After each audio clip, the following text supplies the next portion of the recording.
In the year 3064, the galaxy had become a place of peace.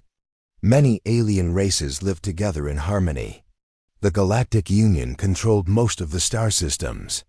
They had rules, technology, and power. They believed they were the strongest force in the universe. And then, they found Earth, a small blue planet on the edge of a forgotten spiral arm. A place no one cared about. When the Galactic Union scanners picked up Earth's radio signals, they were confused. Music? Old movies? They are still using combustion engines, the Union Council laughed. Earth, to them, was a joke. General Exer, a reptilian commander of the scout fleet, slammed his hand on the table. Send one scout ship, one is enough. Bring back samples. Study them. If they act out, wipe them. The other council members nodded. The plan was simple. Earth was weak. Earth was primitive. Earth was nothing. The scout ship Zernak 17 was sent to Earth's solar system. It passed Mars, flew by Jupiter, and sent regular updates. Until it didn't. At 1406 galactic time. The ship stopped responding. The last message from the Zernak 17 was short. We are picking up strange energy near. Then silence. No distress. Beacon, no escape pod. No wreckage, nothing. The Union waited 1 hour, then 2. Then 8. They activated Protocol X. A full battlecruiser, the Vortex Hammer, was dispatched. The Vortex Hammer was a warship with 50 plasma cannons, 2 gravity torpedoes, and a crew of 300 elite soldiers. They entered the Sol system expecting to find wreckage. They did not. Instead, they found something floating near Saturn. It was a piece of black metal, half melted, rotating slowly in the dark. They pulled it in with a magnetic claw. The science officer scanned it. It's from the Zernak 17. The crew stared at the object. Words were carved into the metal, not alien letters. Not symbols. Human writing. It read, "This is Earth. Don't come closer." General Exer was furious. How dare they? A warning from primitives? He ordered the scanners to search the planet. But something was wrong. Their scans were being blocked. Impossible, the technician said. They are using old satellites. But we can't break in. Earth had shut the Union out, but that wasn't the scary part. The scary part came 2 hours later.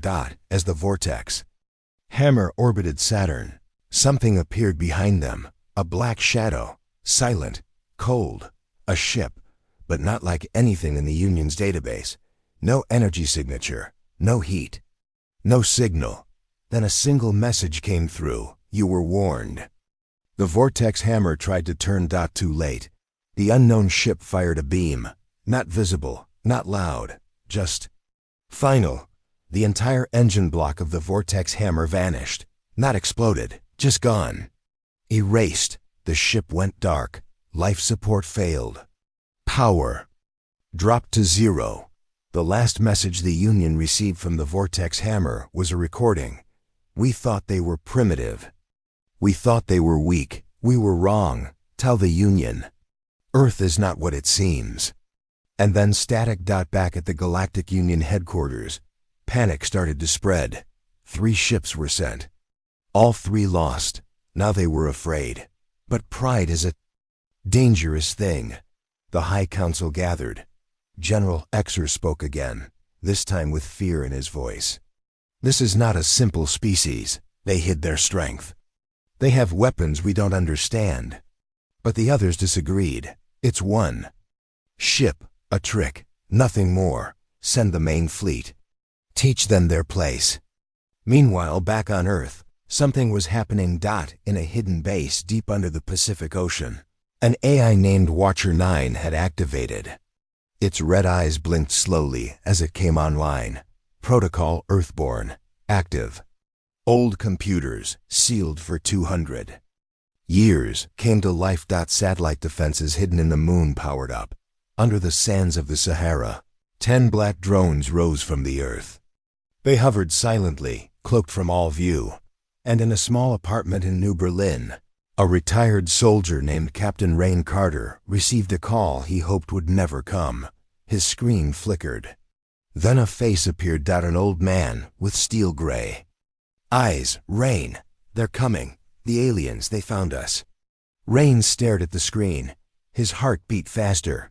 Are you sure? The man nodded. You know what this means. Rain didn't speak.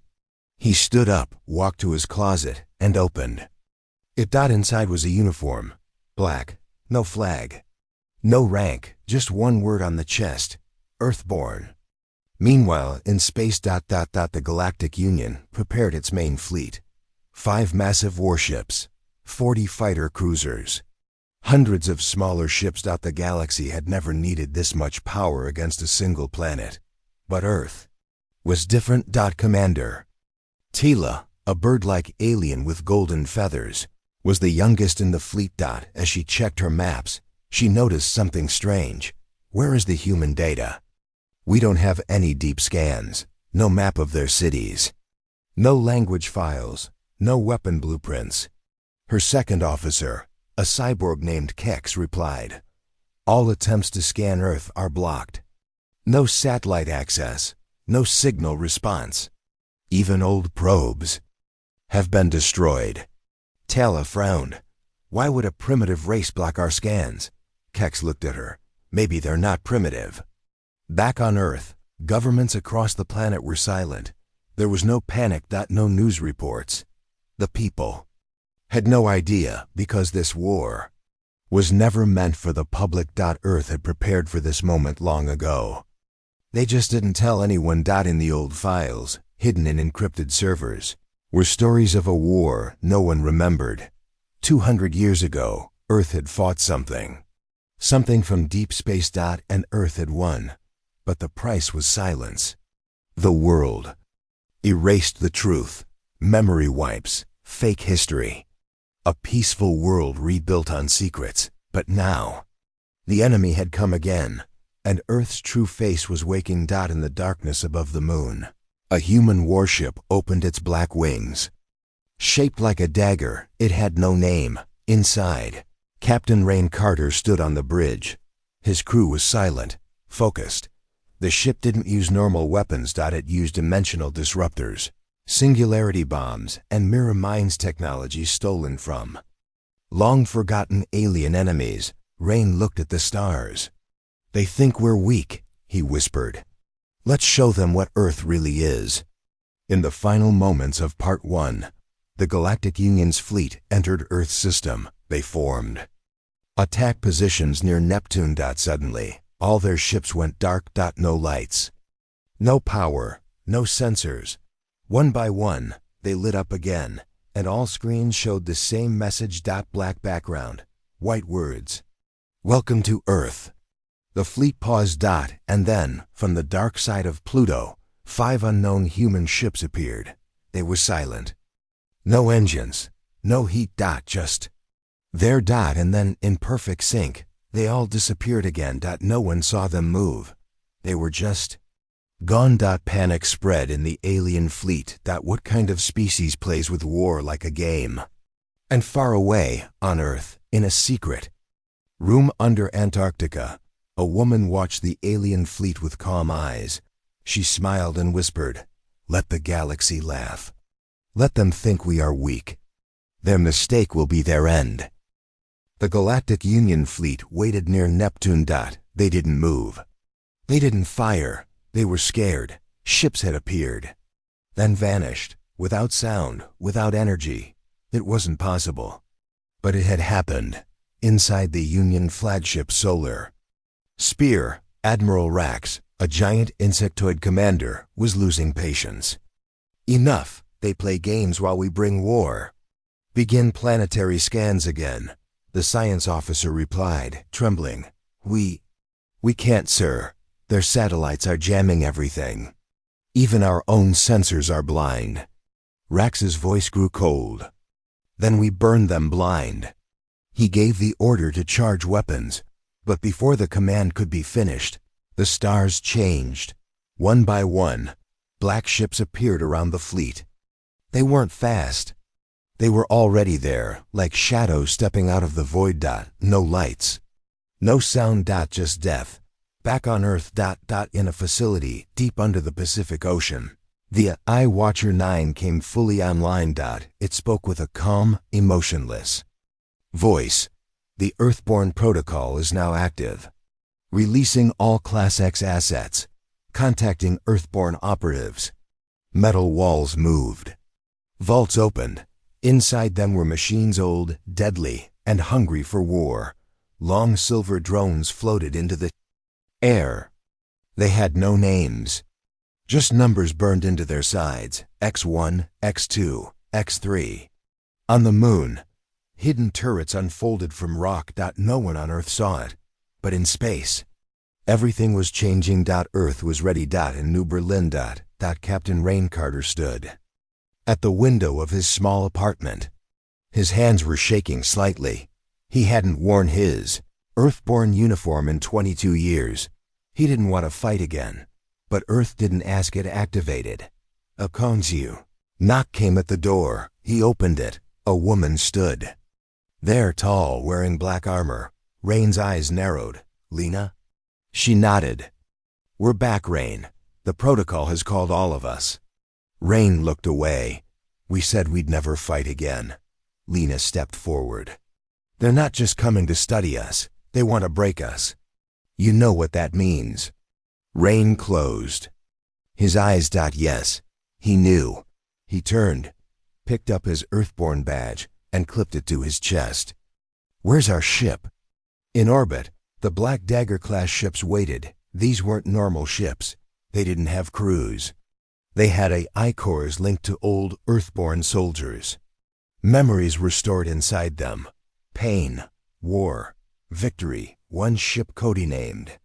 Shade 7 opened its bay doors. Rain and Lena walked inside. Status? Rain asked. The I-voice replied, cool and deep. Linked. Earth defense systems online. Mission, hold the line. Kill if needed. On the other side of the solar system. Admiral Rax stared at the black ships forming around him.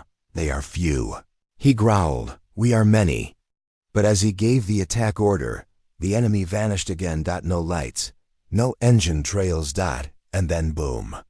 A Union cruiser exploded into two pieces, not from outside. From inside, the ship had been hacked. Its core turned into a bomb. Panic swept through the fleet. How are they inside our systems? An officer screamed, but there was no time. Another ship broke apart, then another, and then a voice filled every Union screen. A woman's voice. Calm. Human, you entered Earth's system without permission. You mocked us, attacked us, scanned our world. You have 10 minutes to leave. After that, we do not promise your survival. The message ended, but the screen didn't go dark. Instead, it showed one word in large white letters, Earthborn. On Earth, governments watched silently in hidden rooms across the planet. World leaders sat together. They weren't enemies now, not China, not America, not Russia, not India. They were Earth. An old agreement from 200 years ago had brought them together. Once again, the Earthborn protocol meant only one thing. A general asked, should we inform the people? A president replied, not yet. Let them sleep. If we win, no one needs to know. If we lose, it won't matter. Inside Shade-7. Rayn stared at the hologram of the enemy fleet. Too many ships. Too many guns. But Lena smiled. Let them come. They've never seen what we can do. And she was right. Because Earth didn't build ships to explore space. Earth built ships to end wars. Final scene of Part 2. Suspense ending. Back in the alien fleet, Admiral Rax saw something worse than he imagined. One of the Earth ships, the one they thought they destroyed, was still alive. Its pieces came back together, not metal, but liquid armor. The ship healed. Rax whispered, what kind of monsters are these? And in the distance, just above Earth's orbit, a new shape appeared, bigger than all the rest. Not a ship. Station, shaped like a human skull. And from it came one final broadcast. You picked this fight. Now we finish it. For over 200 years, Earth had lived in peace. No wars. No space battles. No alien threats. Most humans believed that aliens didn't even exist, but that was a lie. A carefully made lie. A secret protected by silence, fear, and blood. Long ago. In the year 2860, Earth was young in space travel. Just learning to build ships. Just starting to send people beyond Mars. Then the Shran came, a race from outside the galaxy. Tall, thin, and cold creatures of shadow and sharp metal. They didn't talk. They didn't ask. They harvested. Planets. Moons. People. Earth. Single quotes as first colonies were wiped out in hours. No warning. No survivors. The United Earth government sent a peace signal. The Shran replied by burning Earth's sky. Earth fought back, but Earth was not weak. Not then. Not now. In secret labs under Antarctica, human scientists built weapons beyond imagination. Dark weapons. Forbidden tech. AI that could think and kill. Nanobots that could eat. Metal bombs that could bend space. They called the project Earthborn. Special team of humans was trained, not soldiers. Ghosts. Men and women who had no families. No records, no past. They fought the Shran in silence. And they won. But not without cost. The price of victory in the final battle. The Earthborn team used a weapon called the Black Core. It folded part of space, trapped the Shran fleet in a hole of nothing, a dead zone. Still floating near Neptune. Anyone who enters never returns. That was the cost. Victory came at the price of truth. The war had left deep scars, cities burned, half of Mars gone. Billions lost, but Earth made a choice. We will erase this from history. They wiped memories, destroyed files, killed every alien witness. Built a fake past, and waited. And the Earthborn? They were put to sleep. Cryo-chambers. Deep underground, only to be awakened if the danger ever returned. Present day, Earth's memory returns in a black underground vault in Siberia. General Kira Yelov woke up, one of the original Earthborn leaders. Her eyes opened slowly. Her voice was dry. What year? The eye responded. 3064. They've come again? Yes. Galactic Union fleet approaching. Scout ships destroyed. Protocol Earthborn is active. Kyra stood up. Her body was old, but her mind was sharp as ever. Then we end this. Like last time. In orbit, Union fleets gather. The Galactic Union now had 3 fleets near Earth. They had 1,000 ships, laser cannons, plasma fields, and mech warriors. They were ready for war, but they were fighting a species they didn't understand. They didn't. No Earth had fought before. And won. They didn't know. Earth had been hiding tech from a greater enemy. The mistake wasn't sending a fleet. The mistake was reminding Earth what it was capable of. Inside Shade 7, Rain talks to the Arain sat on the bridge. Watching the stars, the AI spoke. Captain, new orders from command. You are to strike the enemy's sensor hub near Titan. Solo? Yes, 1 ship, that is all that is needed. Rain smiled. Old ways are coming back, huh? Affirmative. As Shade 7 moved into deep space, Rain remembered the past. The Shran, the screams, the burning sky. He whispered to himself, never again. Not this time. The warning that was ignored. One of the alien species in the Union, the Zentari, had records of Earth. Old ones. From the time of the Shran, they tried to warn the Council. Earth is not weak. They beat the Shran. Do not fight them. But the Council refused to listen. They thought it was myth, a ghost story, a tale to scare young soldiers. Now, the ghost was real. Final scene of Part 3. A weapon awakes in a cold chamber under the moon's surface. A machine began to hum. It was not a ship. It was the Black Core. The same weapon that destroyed the Shran, the last time it was used. Space itself screamed. Now, it was awake again. Inside a control room, General Kira placed her hand on the activation key.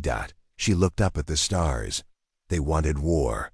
They'll remember why Earth should never be challenged. And as her hand pressed the button, the sky turned red. The Galactic Union had made a decision. They believed Earth had played enough tricks. It was time to strike. A full attack fleet of 1,000 alien ships began to move in formation. Destroyers in front, carriers in the rear. War drones ready for launch. The command was simple. Crush Earth. Break their defense. End this before they can fight back. But they were already too late. Above Saturn, the first contact, the fleet passed Saturn's rings. All was quiet. No human ships in sight. No warnings. No signals. Just space. And silence. Admiral Rax ordered the lead cruiser forward. Push through, he said. We will strike from orbit. No more waiting. The cruiser Starblade moved ahead. It approached Jupiter's orbit. That's when it stopped. The ship didn't stop on purpose. It just froze. All systems offline. No engines. No gravity. No weapons. Dead. And then the screens inside the other ships turned on. A human face appeared. It was Captain Rain Carter. He didn't yell. He didn't threaten. He only said 5 words. You were warned. Turn back. The Union officers stared in silence. Then Admiral Rax laughed. This is your first contact? A ghost ship and a human voice? He ordered the entire fleet to open fire. But before the first weapon could launch, Earth struck first. The Black Dagger fleet appears from behind Neptune.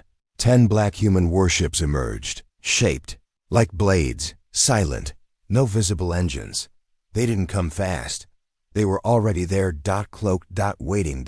And now ready to attack. Each human ship targeted a single Union cruiser. 1 beam fired per ship. 1 strike each. 10 Union cruisers exploded. No fire, no sound. Just broken metal floating in the dark. The Galactic Union fleet panicked. Return fire. Someone shouted, shields up. Another screamed. Too late. Earth's second strike had already begun. Shade 7 goes in Captain Rain's ship. Shade 7 flew straight into the center of the fleet. It moved like smoke, turning, vanishing, reappearing. Alien targeting systems couldn't lock on. Their weapons missed. Every time. Inside Shade 7, Rain gave the next order. Release the mirror mines. The ship launched 12 black orbs. They floated silently, then cracked open. Each one created a reflection, a perfect fake copy of Shade 7. Now, the fleet saw 13 human warships attacking from all sides. They couldn't tell which one was real. And that's when the real Shade 7 fired its core cannon. A silent beam hit the main carrier of the Union fleet. The explosion turned it into stardust. The Galactic Union tries to retreat. Admiral Rax, now shaking with rage, shouted, "We must fall back." The fleet began to move, but their engines didn't respond. All ship systems were jammed, one by one. Each vessel saw a new message on screen. Earth does not allow retreat. This is your first and final lesson. Then Earth's voice added one last line. You came to fight. Now stay and see what war truly means. Inside Earth Command, General Kira stood before a large screen, watching the battle. A map of the solar system showed red dots for alien ships and black dots for human ones. Red dots were disappearing. Fast. Status? She asked. The AI replied, Union fleet is collapsing. They are not prepared. Earthborn tech is 200 years ahead.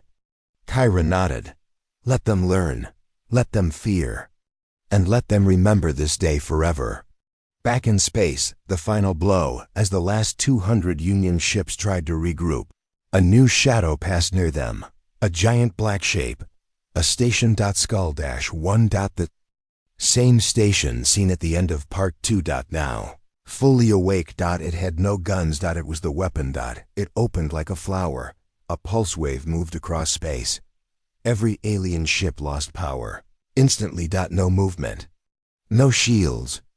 No weapons. Skull dash. One had cut off their connection to space time. They were frozen in a time bubble.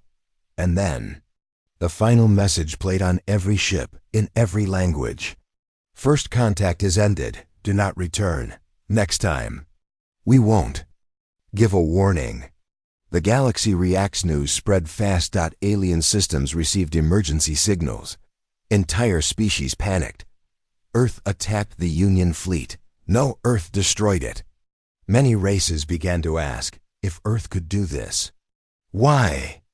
Did they wait? What else are they hiding? And the most terrifying question of all, what made them build such weapons?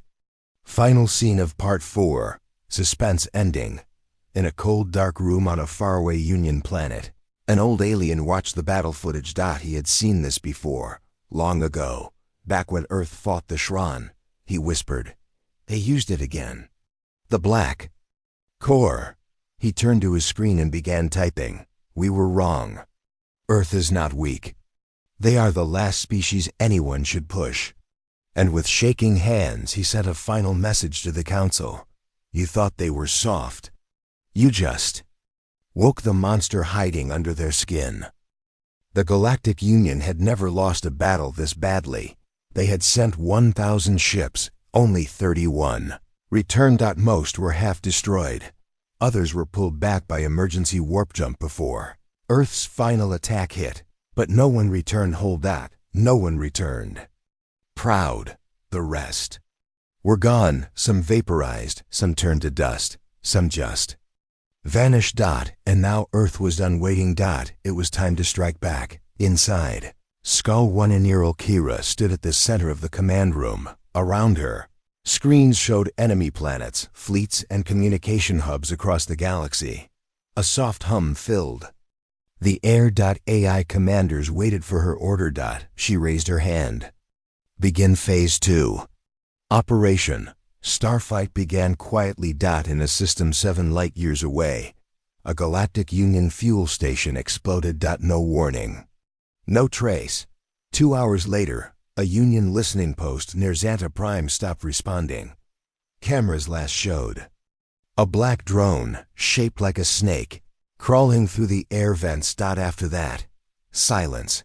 Across the galaxy, dozens of strikes hit key Union points. Supply chains collapsed. Communication lines failed. No one knew how Earth was moving this fast. No one could trace the attacks. The answer? They weren't using ships. Earth's AI fleet, hidden in dark space for over a century, was a secret weapon. The AI fleet, ships with no crew. No lights. No noise. Just pure machines designed to travel slow, stay hidden, and attack when called. Now, Earth had activated them all. Over 500 black drones, stealth ships, and mini-warp missiles moved toward Union space. They attacked from behind. From below. From inside. The Union had never faced war like this. Captain Rain's mission. Deep Strike. Captain Rain Carter had a new order. Target: a Union weapons lab on the frozen moon. KES their -9. The lab was working on anti-Earth tech. Rain flew Shade 7 through a wormhole and arrived near the icy moon. But he wasn't alone. 5 Union gunships were guarding the lab. They spotted him. They attacked. Rain smiled. Finally, a fair fight. He turned off cloaking. Let them see him. Then, he vanished again. In 3 seconds. He destroyed 2 of the ships using a gravity bomb. The others tried to escape. Shade 7 fired a mirror missile. It copied itself into 8 copies, each firing in different directions. The gunships were confused. They shot at shadows, one by one. They fell. Rain landed on the moon and destroyed the lab with a singularity core. Mission complete. Across the galaxy, panic alien news networks couldn't explain what was happening. Unknown black ships seen near Capital World. Supply lines to 4 systems cut overnight. Galactic Union defenses crumbling. In every system, one message was broadcast again and again. Earth did not start this war, but Earth will finish it. The message that changed everything on the 6th day of Earth's counterattack. A new signal reached every planet in the Union. It was from General Kyra. Her face appeared across every alien screen. Her voice was calm. You thought we were weak. You thought we forgot how to fight. You were wrong. We didn't forget. We remembered. We prepared. We trained for 200 years. And now, we are awake. The video showed Earthborn soldiers marching. It showed Skull One firing a silent pulse that crushed an asteroid into powder. It showed alien warships being destroyed by drones smaller than a car. Kira's voice ended with a final warning: leave Earth alone, or we will burn your stars. In the council hall, breaking point, the Union's High Council met in secret. They were divided. Some wanted peace, others wanted revenge, but all of them were afraid. The Union had never lost control of a war like this. The word Earth now caused fear. One alien minister whispered, "They were hiding all this?" "For how long?" another replied. "Maybe this is why they hid. Because they knew. If we saw their real face, we'd fear them forever." Final scene of Part 5, suspense ending. Deep in a Union-controlled galaxy, a small ship entered a hidden star system. Inside it, a group of scientists met with a tall figure. A voice asked, "Did you get the sample?" The tall figure opened a small box. Inside was a piece of Earth's black metal. Armor. Still glowing. Still alive. The scientist whispered, "We need to learn how they made this. Because if we don't," he looked up, face pale, "Earth will not just win. They will become gods."